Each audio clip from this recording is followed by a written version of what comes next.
Hello student, आज हम लोग पढ़ने वाले हैं chapter 3 health the ultimate treasure class 8 new edition NCERT. इसके बारे में पढ़ते हैं कि health the ultimate treasure health है, जो हेल्थ को हम लोग कैसे सही रख सकते हैं, अपने स्वास्थ्य को कैसा ध्यान दे सकते हैं, फिर जानकारी लेंगे। ठीक है, health is more than not a falling sick, यानी हेल्थ हम किसको कहते हैं जिसमें आप मेंटली और फिजिकली दोनों तरीके से जब आप फ्री रहते हैं, इसको हम बोलते हैं फिजिकल हेल्थ और गुड मेंटल हेल्थ। दोनों तरीके से आप जब स्वस्थ रहते हैं तो इसको हम हेल्थ बोलते हैं। ऐसा नहीं कि आप फिजिकली बिल्कुल सही हैं लेकिन मेंटली आप बहुत ज़्यादा डिप्रेस्ड हैं या फिर मेंटली आप सही नहीं हैं तो आप उसको हेल्थी व्यक्ति, हेल्थी पर्सन नहीं बोल सकते हैं। हेल्थी पर्सन का मतलब होता है कि आप जनरली मेंटली और फिजिकली दोनों कंडीशन में आप क्या रहिए, स्वस्थ रहिए। ठीक है, तो टॉपिक शुरू करते हैं। Health is more than not falling sick. What do the new clipping on the notice board tell you about the peoples in our country. आपने बहुत सारा अपने न्यूज़ में देखा होगा क्या।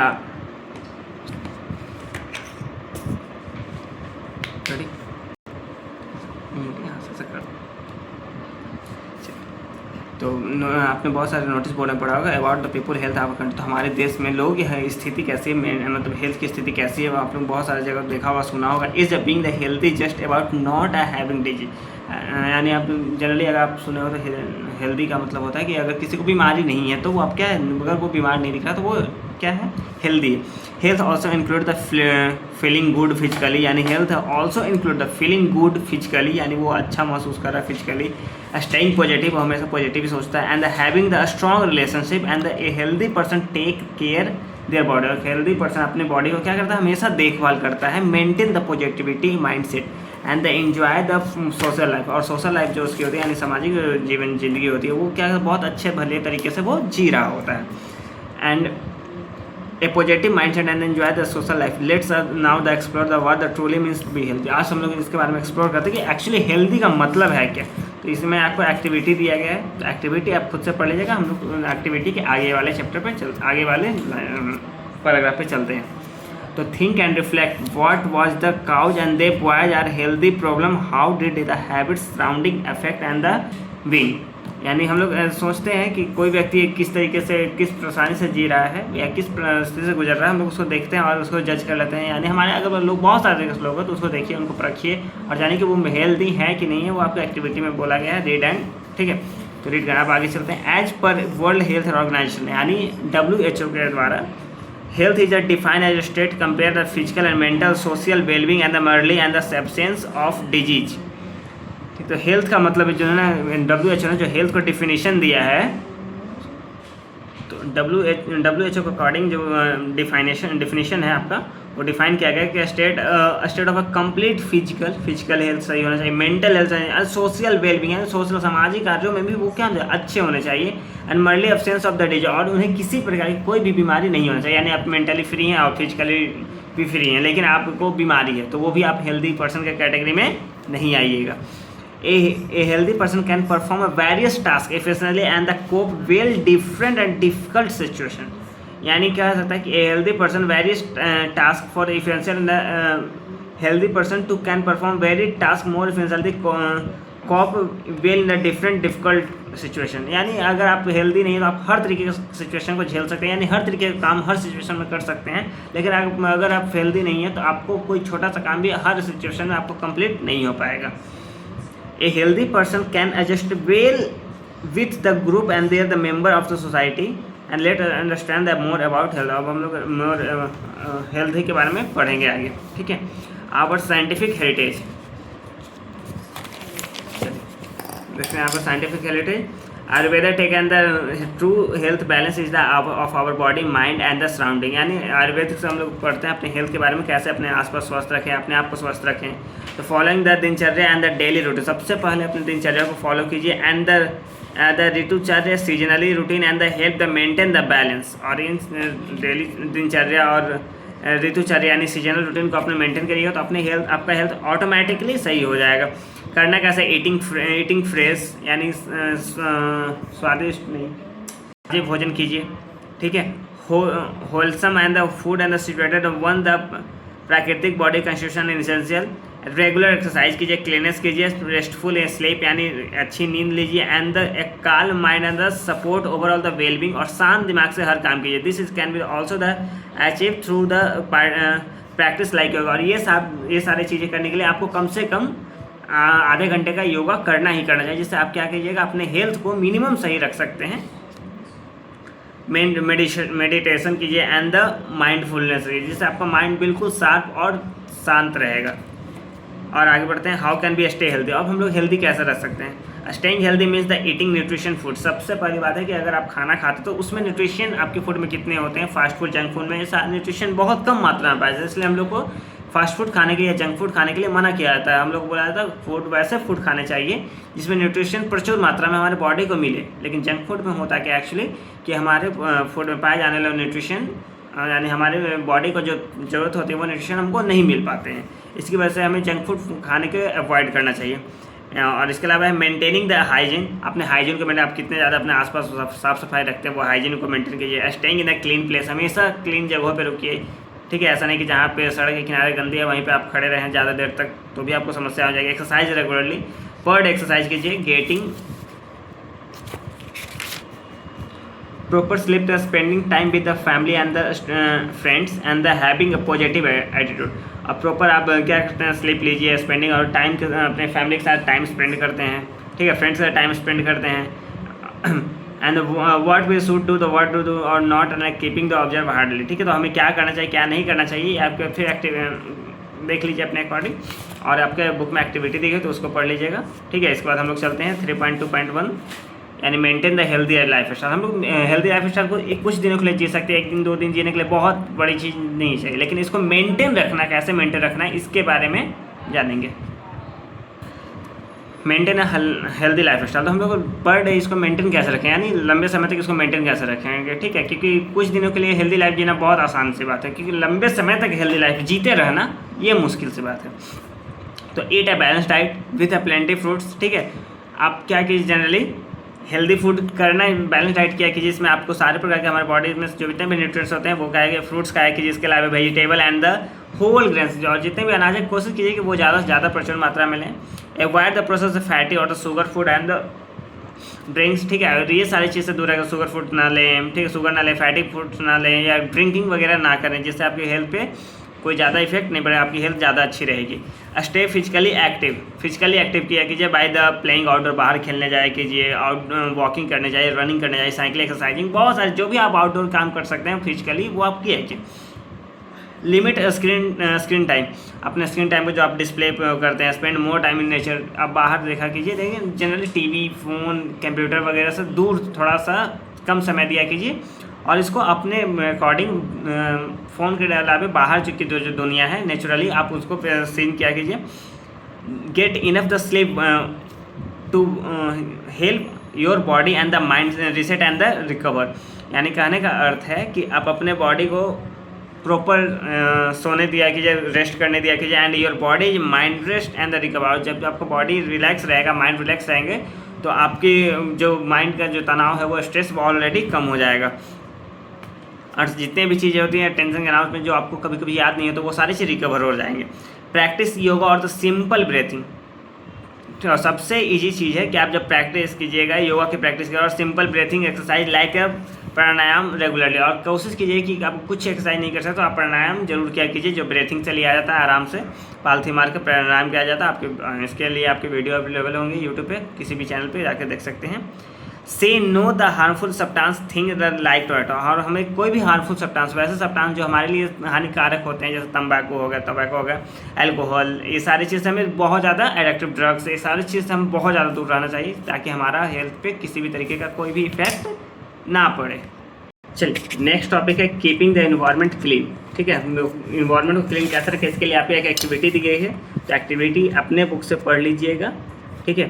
तो एक एक्टिविटी में देखिए दिया गया है the air quality index, AQI आपको ये बताता है कि हमारी वायु कितनी ज़्यादा, यानी हमारा एयर जो है कितना ज़्यादा क्लीन है। जितना ज़्यादा एयर हमारा क्लीन रहेगा उतना AQI जो होगा वो कम होगा, और जितना ज़्यादा हाई AQI होगा उतना ज़्यादा एयर में पॉल्यूशन बढ़ता जाएगा। जबकि अभी सबसे ज़्यादा दिल्ली, हमारे भारत में सबसे ज़्यादा पॉल्यूटेड राज्य है वो है आपका दिल्ली, ठीक है। तो आप दिल्ली में जाएंगे तो AQI बहुत ज़्यादा हाई है, ठीक है, अकॉर्डिंग टू अदर स्टेट्स। चलिए इसके आगे पढ़ते हैं। 3.3 है आपका, how do we know that the we are the unwell, हम लोग कैसे अच्छे नहीं रहते हैं। Our body usually work in the certain way to keep us healthy, हमारी बॉडी जो है बाबू जनरली सर्टेन, हम लोग कोशिश करते हैं कि हम लोग हेल्दी रहें ताकि हमारा बॉडी भी प्रॉपर अच्छे तरीके से वर्क। जैसे आप डिजीज लीजिएगा, बीमारी होगी आपको, आप कोई भी काम अच्छे तरीके से नहीं कर पाइएगा, ना आप सो पाइएगा अच्छे से, ना पढ़ पाइएगा, ना लिख पाइएगा, यानी हर समय आपके बॉडी को रेस्ट चाहिए होगा, लेकिन आप रेस्ट भी अच्छे तरीके से नहीं कर पाइएगा। व्हेन वी फील अनवेल, जब हम बहुत अनवेल फील करते हैं यानी अच्छा फील नहीं करते हैं, it means the something inside may not be working so as so it is, तो ऐसा लगने का मतलब है कि हमारे बॉडी में कुछ ऐसा हुआ जो कि प्रॉपर नहीं होना चाहिए, या बॉडी हमारा कोई भी फंक्शन, कोई ऐसा बॉडी पार्ट जो काम नहीं कर रहा, तो अब हमको क्या होता है, अनवेल फील होता है, यानी कुछ अंदर से खराब जैसा फील होता है।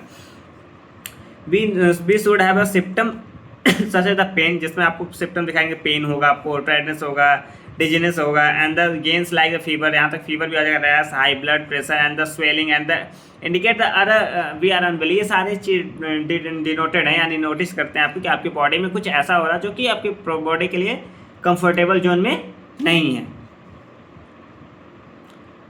A symptom what is the feel we feel like pain will while we sign the something can be seen and the major like the high body temperature when we have a fever, यानी हम लोग क्या करते हैं, body के symptom को देखते हैं और उसके हिसाब से हम लोग डिजीज को पकड़ते हैं कि कौन सा डिजीज मतलब क्यों हो रहा है, कैसे हो रहा है डिज, और इस डिजीज को this help the doctors understand the might the making us the unwell, और उस सिम्टम को देखकर डॉक्टर जो होते हैं वो क्या करते हैं, डिफाइन करते हैं कि कौन सी बीमारी इनको हुई है, क्या रीजन है इसका अनवेल फील होने का। ठीक है, तो उसमें अनवेल को फील को फिर वेल बनाया जाता है। ठीक है, चलिए अगला टॉपिक है आपका disease. What are the causes of type, main इसके रीजन क्या है, कारण क्या है, ठीक है, और टाइप क्या क्या है। A disease is a condition जो affect the normal working and they are the body और माइंड। ठीक है, डिजीज है जो आपको क्या करती है, नॉर्मल वर्किंग टेस्ट से क्या करती है, अफेक्ट करती है, मतलब आपको प्रभावित करती है इसके अलावा। ठीक है, जिससे आपको माइंड पे भी प्रभावित हो सकता है या आपकी बॉडी पे भी, कहीं पे भी कर सकती है। ठीक है, दोनों कंडीशन में आप डिजीनेस कहलाइएगा, डिजीज व्यक्ति कहलाइएगा। It can be happen when one और मोर ऑर्गन्स और the organ system stop the functioning properly, यानी कह सकते हैं इट कैन बी हैपन, इसमें होता क्या है, व्हेन वन और मोर ऑर्गन्स, यानी एक ऑर्गन या एक से ज़्यादा ऑर्गन क्या करते हैं, प्रॉपर फंक्शन से यानी प्रॉपर ढंग से काम करना बंद कर देते हैं। Some disease are the cause by the germs, कुछ डिजीज जर्म्स के होते हैं like bacteria, virus, fungi, worms, even by the protozoa and the single cord organism, जिसको क्या बोलते हैं, सिंगल कॉर्ड ऑर्गेनिज्म बोलते हैं, यानी एक कोशिकीय जीव बोलते हैं। This disease causing organism are called the pathogens. ठीक है, और इनके अलावा जो होता है डिजीज, वैसे डिजीज क्या कहलाते हैं, पैथोजेंस कहलाते हैं। अदर डिजीज में भी रिजल्ट ऑफ पुअर न्यूट्रिशन, और कुछ डिजीज ऐसे होते हैं जिसको न्यूट्रिशन की कमी से वजह हमें रोग होते हैं, और unhealthy life style. Some disease last for a short time, कुछ डिजीज जो होते हैं शॉर्ट टर्म के लिए होते हैं, जैसे सर्दी खांसी आपको शॉर्ट टर्म के लिए होता है। While others continue the for a long time और नीड टू रेगुलर ट्रीटमेंट और केयर, और कुछ बीमारियाँ होती है लंबे समय तक चलती है, जैसे शुगर अगर आपको एक बार हो जाए तो वो लंबे समय तक बीमारी चलेगी, वो जल्दी ठीक नहीं होगी। Disease can be the group and the into two major types of the based on the their the causes and the spread. ठीक है, इनको दो, इसीलिए डिजीज को दो कैटेगराइज किया गया है, इसके मतलब ये कैसे स्प्रेड करता है, ये मेजर टाइप है। ठीक है, पहला नॉन कम्युनिकेबल डिजीज और एक है कम्युनिकेबल डिजीज। तो इतना पढ़ने से बेटा नॉन कम्युनिकेबल डिजीज को दो शब्दों में समझ जाते हैं कि नॉन कम्युनिकेबल डिजीज वैसे डिजीज हैं बाबू जो एक व्यक्ति दूसरे व्यक्ति के संपर्क में आने से क्या होता है, फैलता है, तो वो आपको कहलाएंगे कम्युनिकेबल डिजीज। और नॉन कम्युनिकेबल डिजीज होते हैं जो व्यक्ति एक दूसरे के संपर्क में आने पे भी वो व्यक्ति वो बीमारी एक दूसरे के स्प्रेड नहीं होता, फैलता नहीं। ठीक है, तो वैसे बीमारियाँ क्या कहलाएंगी, नॉन कम्युनिकेबल डिजीज कहलाएंगी। ठीक है, यानी जो भी बीमारी आपको फैल जाएगा वो कम्युनिकेबल डिजीज, संक्रामक रोग, और वैसे बीमारी जो एक व्यक्ति दूसरे व्यक्ति के संपर्क में आने पे भी ना फैले, वैसे बीमारी क्या कहलाएंगे, नॉन कम्युनिकेबल डिजीज, यानी असंक्रामक रोग कहलाएंगे। जनरली वो बिना कॉन्टैक्टलेस होते हैं, वो फैलते नहीं। जैसे आपको मान लीजिए फीवर लगे, तो ऐसा नहीं कि आपको कोई टच करेगा तो आपको फीवर हो जाएगी, ऐसा तो नहीं है। ठीक है, लेकिन कम्युनिकेबल डिजीज आपको जैसे सर्दी खांसी हो गया, किसी के मुंह पे छांक दिए हैं, ठीक है, तो उस कंडीशन में क्या होगा, आपको भी बीमारी लग जाएगी। ठीक है, जैसे चेचक, चिकन पॉक्स बोलते हैं, टच नहीं होना चाहिए। ठीक है, तो चिकन पॉक्स क्या है बाबू, संक्रामक रोग है आपके पास, यानी कम्युनिकेबल डिजीज है, तो आपको वो कम्युनिकेबल डिजीज हो जाएंगे। तो ऐसे बहुत सारे आपके बुक में दिए गए, बुक से अकॉर्डिंग पढ़ लीजिएगा। In recent year the non communicable disease NCDs and like the in diabetes, heart disease, ऐसे देखिए आपका नॉन कम्युनिकेबल डिजीज में आएगा शुगर हो गया, डायबिटीज हो गया, हार्ट डिजीज हो गया, कैंसर हो गया, ये सारी चीज़ क्या है, फैलने वाले नहीं है, नहीं आप उससे खेल रहे हैं, हंस रहे हैं, खा रहे हैं, पी रहे हैं, कोई प्रॉब्लम नहीं होगी, आपको किसी भी तरह का कोई समस्याएं नहीं होगी। And this is the happening because the change is the how is the live and the eating the more process of food, the getting the less exercise by the NCD, and understanding the difference between the two types of help known as the disease spared and the how the prevent them। ठीक है, तो generally इसको हम क्या करते हैं, फैलने से रोक भी सकते हैं, नॉन कम्युनिकेबल डिजीज को, सॉरी नॉन कम्युनिकेबल को रोका जा सकता है, उसको प्रिवेंट किया जा सकता है। और कुछ डिजीज ऐसे होते हैं जो क्या करते हैं, स्प्रेड कर जाते हैं, फैल जाते हैं, जिसको हम क्या बोलते हैं, कम्युनिकेबल डिजीज बोलते हैं। ठीक है, तो how are communicable disease covered by the spread, तो हम लोग समझते हैं कि क्या रीजन है, किस रीजन से वो क्या कैसे एक दूसरे से, एक व्यक्ति से किसी स्वस्थ दूसरे स्वस्थ व्यक्ति में चला जाता है। तो all the communicable disease are the caused by the pathogens, जब जितने भी कम्युनिकेबल डिजीज होते हैं वो सारे के सारे कैसे होते हैं, पैथोजन से होते हैं। These pathogens can either our body through the air and breath by the consuming contained food and the more, यानी कुछ हमारे उसके संपर्क में, यानी हवा से सांस, दो व्यक्ति, एक व्यक्ति मान लीजिए बीमार और दूसरा व्यक्ति जो है बीमार नहीं है, तो उस कंडीशन में क्या होंगे, जब स्वस्थ व्यक्ति उस अस्वस्थ व्यक्ति के संपर्क में जाएंगे तो बाई एयर उसके जो बैक्टीरिया होंगे, सांस लेने का बैक्टीरिया होगा, तो वो बैक्टीरिया उसके स्वस्थ व्यक्ति के शरीर में जाकर बीमार हो सकते हैं। इसके अलावा आप उसके साथ खाना खाते हैं या कुछ शेयर करते हैं खाने पीने के सामान, तो उसके साथ भी आप क्या होता है, कुछ बीमारियाँ आपकी बॉडी के अंदर चली आती हैं। तो but how this pathogens are spread from one person to another person, तो लेकिन वो फैलता कैसे, तो one common way than through the air, सबसे ईजी वे है air. When the infected person the cough sneeze, जब कोई इन्फेक्टेड पर्सन, जब कोई बीमार पर्सन जब आपके सामने खांसता है या छिकता है, और through the direct contact and the shaking the hands, या हाथ आपसे मिलाता है, तो और the indirectly by the sharing personal item and the infected person, या फिर आप पर्सनल जो इन्फेक्टेड पर्सन आपके साथ अपना पर्सनल थिंग्स, यानी बस कोई पर्सनल चीज़ आपको साथ शेयर करता है, तो उससे भी क्या होती है, बीमारियाँ फैल सकती है। जैसे आपके कोरोना बोला जाता है, तो कोरोना एक तरह का क्या है, कम्युनिकेबल डिजीज, जिसकी वजह से होता क्या है कि एक पर्सन से दूसरे पर्सन में टच करने पे भी बीमारियाँ क्या होती थी, फैल जाती थी। स्प्रेड तो ऐसे ही कहा, some of the communicable disease spread through the contaminated drinking water or food, and some pathogens are also spread by the insect like the mosquitoes and the houseflies, and they are the insected called the vector। कुछ mosquito के द्वारा बीमारियाँ फैल जाती है, एक मान लीजिए कोई बीमारी को पर्सन, तो कोई ऐसी बीमारियाँ हैं जो कम्युनिकेबल डिजीज, तो कुछ मक्खी उसमें बैठ गया और किसी दूसरी जगह पे आके बैठ गया, तो वो बीमारियाँ मे भी उसको हो जाए। ठीक है, by understanding how the disease spread, तो हम लोग इतना में पढ़े कि कोई बीमारियाँ कैसे फैलती है। We can take the simple step to protect our self and the others, तो अब हम लोग क्या कर सकते हैं, जब इतने सारे काउजेस पता चलेगा तो फैल सकते हैं, तो हम उस काउजेस को क्या कर देंगे, अगर काउजेस ही रोक दें, काउजेस को पनपने ही ना दें, तो हमारी बीमारी को क्या कर सकते हैं, प्रोटेक्ट कर सकते हैं, अपने बॉडी को प्रोटेक्ट कर सकते हैं, बीमार होने से बचा सकते हैं। ठीक है, तो let us find out how the communicable disease and the spread and the prevent them, तो हम लोग पढ़ें कि कैसे हम लोग कोई भी बीमारियाँ फैलती है, जब फैलने का तरीका पता तो उसे रोकने का तरीका ऑटोमेटिक मिल जाएगा हमें। ठीक है, इसके लिए आपके पास एक्टिविटी दी गई है 3.4, उसको पढ़ लीजिएगा। ठीक है, और नीचे आपके बुक में चार्ट दिया गया है। ठीक है, डिजीज है क्या है, कॉजेज क्या है, कौन सा बीमारी क्या है, रीजन है किसके कारण होती है, जैसे कॉमन कोल्ड, इन्फ्लुएंजा, खांसी, सीखचर किसकी वजह से होती है, वायरस की वजह से होती है। ठीक है, तो ये सारे आपके कैटेगरी वाइज दिए गए हैं। चिकन पॉक्स किसके कारण होता है, मिल्स किसके कारण होता है, ऐसे बहुत सारे रीजन है आपके बुक में अकॉर्डिंग दिया गया है। इसको याद कर लीजिएगा, मे भी आपके एग्जाम में बहुत ज़्यादा काम हो और आपके आने वाले और भी विषय में बहुत ज़्यादा काम आएंगे। तो आगे बढ़ते हैं। तो बाय द स्टैंडिंग टेबल 3.1, तो हम लोग टेबल पढ़ रहे थे 3.1 जो आपके बुक में अभी चैप्टर आपने देखा। इसके बाद हम लोग पढ़ते हैं we can understand the infected disease and the spread the how the prevent, तो आपके जो आपके पास चार्ट दिया गया है उसमें आपको प्रिवेंशन भी दिया गया है, तो आपको 3.1 चार्ट पढ़िएगा, तो उसमें आपको बहुत सारी बीमारियाँ दी गई है जो कि पढ़ना पॉसिबल नहीं है, वीडियो लंबा हो जाएगा। इसके क्या कि आप अपने बुक से पढ़ लीजिएगा, और इसमें बताया गया है कि कोई सी बीमारी कब होगी और उसका सिम्टम क्या होंगे, तो उसके जब सिम्टम पता चल जाएगा तो उसके बगल में आपको इसका प्रिवेंशन भी दिया जाएगा, तो प्रिवेंशन आप इस्तेमाल करके आप अपनी बीमारी को ठीक कर सकते हैं कुछ हद तक। जब तक जानकारी ना हो कोशिश करें कि आप डॉक्टर से संपर्क कर रहे हैं। ठीक है, बुक के भरोसे बिल्कुल ना बैठे रहें। ठीक है, ये नहीं कि अपने मन से डॉक्टर बने जाइएगा तो दिक्कत हो जाएगा। बट इंपॉर्टेंट प्रिकॉशन देखिए, कुछ सिंपल इंपॉर्टेंट प्रिकॉशन कौन कौन से हैं वो उस पर ध्यान देते हैं। Keeping the our self and our surrounding clean, सबसे पहले आप अपने और अपने आसपास सफाई रखें, यानी अपने आप को भी साफ सुथरा रखें और अपने आसपास भी साफ सुथरा रखें। Practising the basic the hygiene everyday, अपने हाइजीन को मेंटेन करें, अपने मतलब जब भी खाना खाएं तो हाथ धोकर खाएं, ब्रश करके खाएं। ठीक है, इन्हीं के बिना मतलब में उधर से खेल गए डायरेक्ट खाने पे बैठ गए, washing hands and the shop water remove the pathogens, ठीक है। यानी जनरली क्या कीजिए, खाना खाइए, ठीक है, तो खाना खाने से पहले या कहीं से भी बाहर से घूम के आते हो जनरली अपने हाथ को साबुन वगैरह सॉप वगैरह से धो लीजिए। कवरिंग द माउथ, ठीक है, nose and the while the coughing sneezing, जब आप छींकिए तो जब आप छींकिए या फिर स्नीजिंग कीजिए, ठीक, कफिंग कीजिए तो अपने मुंह पे रुमाल रख लीजिए, हैंकी रख लिया कीजिए। Wearing a mask crowded place the provide the protection, अगर बहुत भीड़ भाड़ एरिया तो कोशिश ये करना है कि मास्क वगैरह पहनना है, ठीक है। And avoid the sharing the personal item like the towels and the handkerchief, ठीक है। यानी क्या रहा बाबू कि avoid the sharing the personal item and the like the towel and the handkerchief, तो अपने पर्सनल चीज़ों को बिल्कुल भी शेयर ना करें। Keeping our home the food and the water, हम कोशिश करें कि अपने घर में अपना भोजन मतलब घर का भोजन करें, ठीक है। अपने वाटर को साफ रखें, घर को साफ रखें, फूड को साफ रखें। फूड को साफ रखने का तरीका या ताज़ा भोजन करें, बहुत ज़्यादा दिन का भोजन बचा हुआ भोजन ना करें।